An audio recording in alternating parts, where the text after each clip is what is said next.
iHeart, get ready. Fantasy football is here. Welcome to the Scout Fantasy Show. ScoutFantasy.com is home to the Fantasy Football World Championships and the best players in the world. Real money winners giving their secrets to help you win. Now exclusively on iHeart. This is the Scout Fantasy Show with your host, the one, the only, Dr. Roto.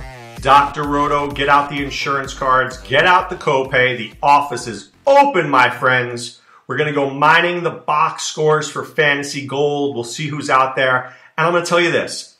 These next 2 weeks are absolutely and utterly brutal on the waiver wire. I'm going to discuss this again tomorrow when we do Waiver Wire Wednesday. I'm just going to explain this to you. It is a mess. It is a mess. So I'm just telling you, we got to be very careful with what we do here. We've got to look very closely at who's going to get any time because you're going to have to look deep. These next couple of weeks, you're going to pick up people that you don't want to pick up in order to have a legitimate lineup.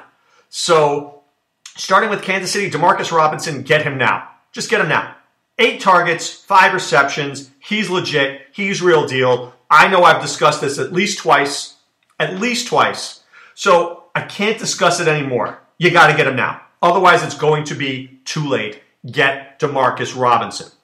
Comparatively to everybody else, Hill had 8 targets, then Robinson had 8. He had more than Kelsey, had more than Kareem Hunt. They're throwing to him, so you have to find him on your team. Okay, for Oakland, Jared Cook I had buried, but I have to unbury him. He had 7 targets last week, so I know a lot of people forget about the Thursday games. I'm not forgetting about the Thursday games at all. All right? I do want to talk about last night's game because that was some great game by Carson Wentz. Only threw the ball 25 times, completed 17 passes, but had 268 yards. LeGarrette Blount had 14 carries, but he only had 2 carries going into like the middle of the 4th quarter. When they were trying to seal the deal, he was there. I think Wendell Smallwood is absolutely the guy. He had 8 carries and 2 receptions.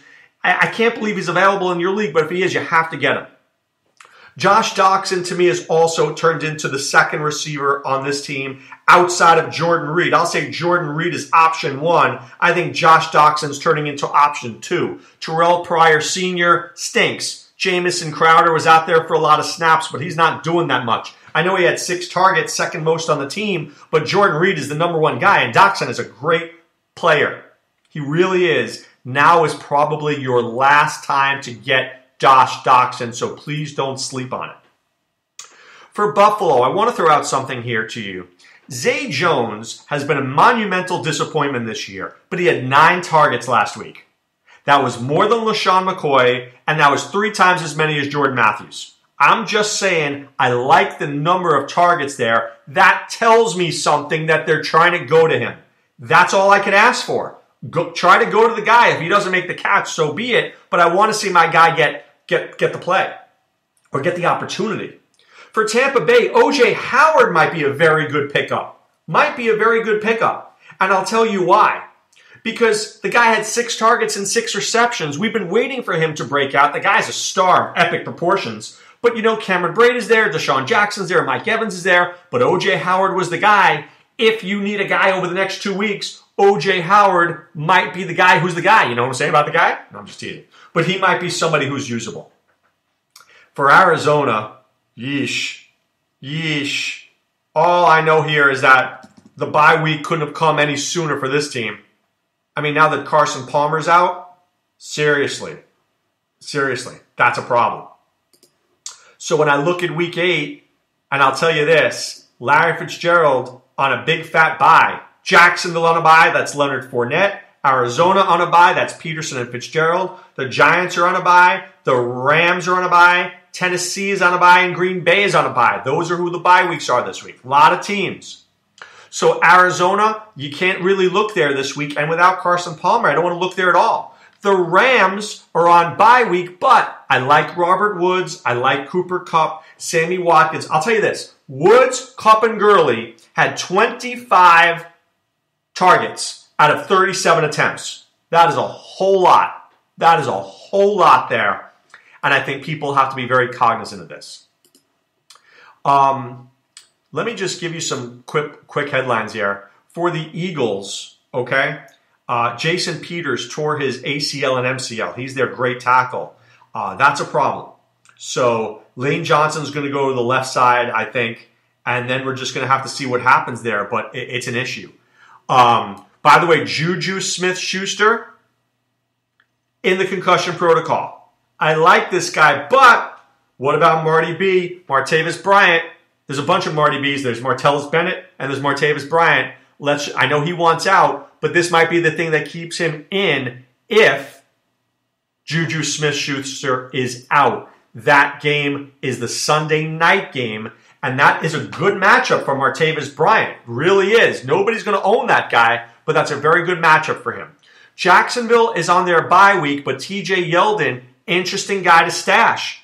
Very interesting guy to stash. I might look at Alan Hearns as well. I'm not going to worry about Keelan Cole or anybody else there. For Indianapolis, I just can't watch it. I just can't watch it. Jack Doyle is the only reliable guy there. I can't even say that T.Y. Hilton is reliable at this point. He had 2 receptions on 8 targets. You got to do better than that. Now, I know the Jacksonville pass defense is tremendous, but you still have to do a better job than that. Okay, good news for the Dolphins is that the NFL has closed the investigation against Jarvis Landry. Okay? So, Jarvis Landry owners, don't you worry about it. We're going to be fine there. So, Landry and Stills, I think because this is a short week, I don't think Devontae Parker plays, so I think you have Landry and Stills. Okay? Now, the Baltimore Ravens are very good against the team number 1 receiver, but Landry doesn't line up as a number 1 receiver. He lines up in the slot. So I think Stills may suffer this week, but he's still a guy worth looking at. For the New York Jets, the problem with the Jets is Bilal Powell's getting touches, Forte's getting touches, Elijah McGuire's getting touches, Anderson. Too many guys are getting touches. And that's not even Austin Seferian-Jenkins. But when Matt Forte has as many targets as Robbie Anderson and Seferian-Jenkins, I know something is not going right there. I know something is not going right there. It's an issue. Okay? For Chicago, I don't even know what to tell you. I just think I might drop all my Bears receivers. I just might drop them. You know, this week, the Bears play New Orleans. You know what? Do you see that being good? I see this being a Jordan Howard week. I do. I see this being a Jordan Howard week. But I got to drop all my Bear receivers. For Carolina, there's Benjamin, there's Funchess, there's McCaffrey. Ed Dixon's not seeing as much play. Maybe he gets more time next week. I wish he would.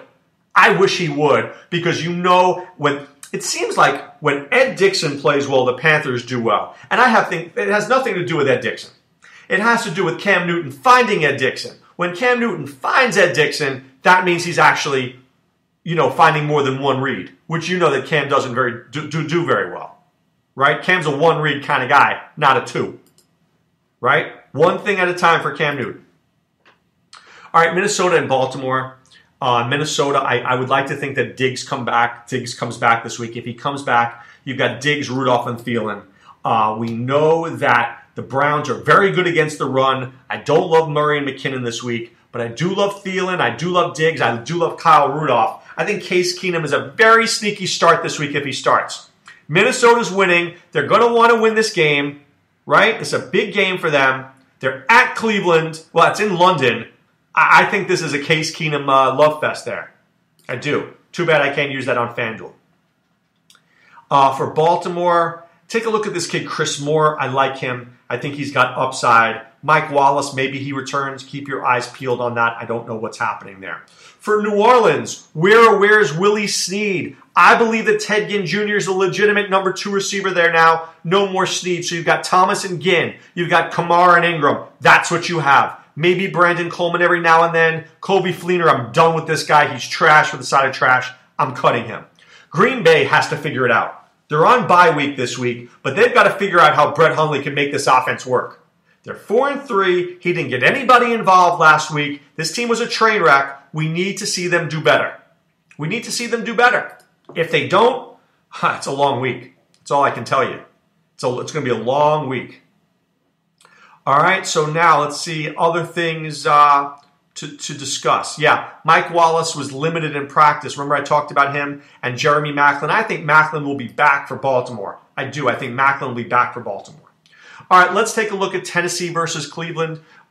We looked at this last week, so I want to go on record here with Cody Kessler is going to make Isaiah Crowell a better back.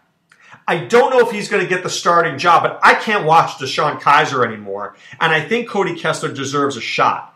If he's the quarterback, watch him throw the outlet pass to Isaiah Crowell. I like Crowell this week if that happens. And I think Duke Johnson's value drops a little bit. Okay? So keep your eye on Crowell. If somebody dropped him, I like him this week. Kenny Britt, dog poo. Rashard Higgins, dog poo. All those guys are out. For Tennessee, they're on bye this week, but they better figure out their passing game because I'll tell you this, Eric Decker's done. They need a healthy Corey Davis. We need a healthy Corey Davis. I'd like to see a healthy Corey Davis. For Dallas, what is there to really say? I think when you look at the box score, you see a Des Bryant and you see nobody else, a little Witten. But they didn't have to do anything. They were winning by so much. You didn't need Beasley. You didn't need these guys. So don't bury the Dallas players, okay? Don't bury the Dallas players just because they didn't do anything last week. The game against the 49ers was a mess. Okay? For the 49ers, Trent Taylor had 5 receptions. Goodwin had 4 receptions. But they were behind by so much that the game flow dictated them just chucking the ball. So once again, these are outlier games. Dallas didn't have guys do anything, and the 49ers had guys who did too much. So what does that tell you? So this week, I use that knowledge. San Francisco's at Philadelphia. If they get blown out again, maybe you see more Trent Taylor. There you go. That's what I can take from it. Are they going to get blown out? I'm not sure. Pittsburgh and Cincinnati. Marvin Lewis says that Joe Mixon needs to mature. Well, you know what?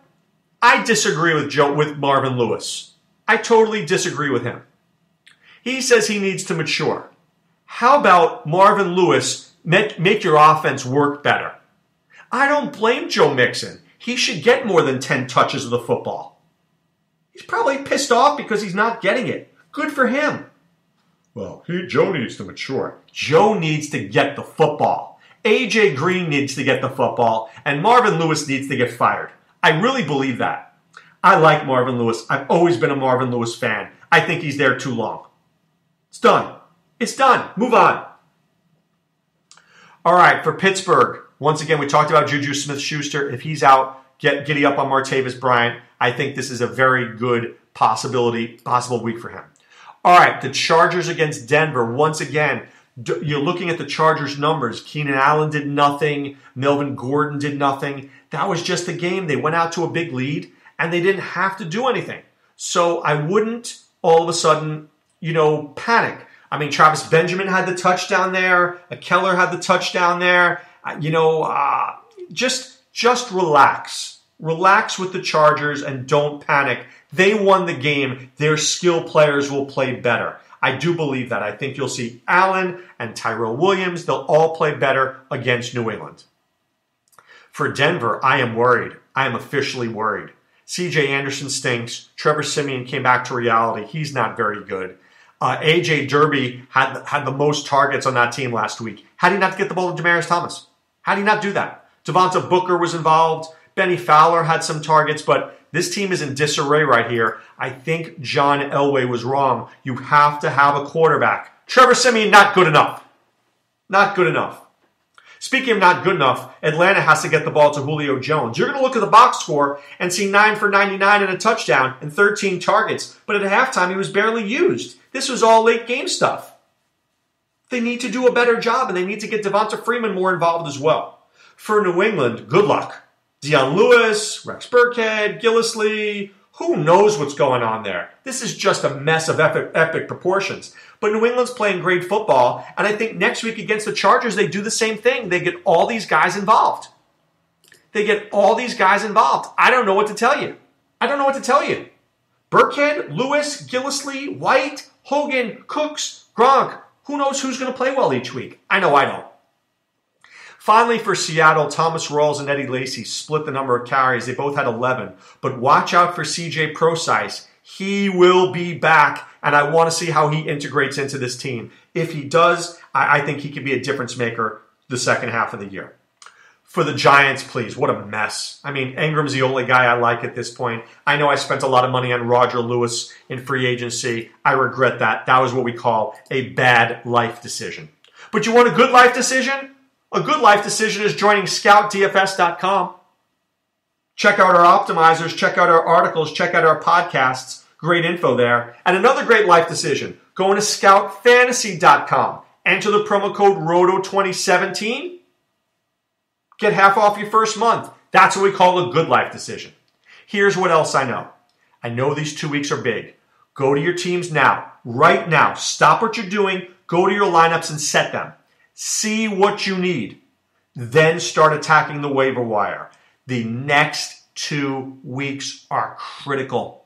I will discuss this at length tomorrow. They are critical.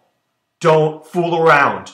Don't be late. Be on top of the situation. Let Scout Fantasy help you. All right, time now to put away the insurance cards, put away the copay. The office is closed, my friends. Back tomorrow with Waiver Wire Wednesday. Wishing you a great day. Be well. Take care.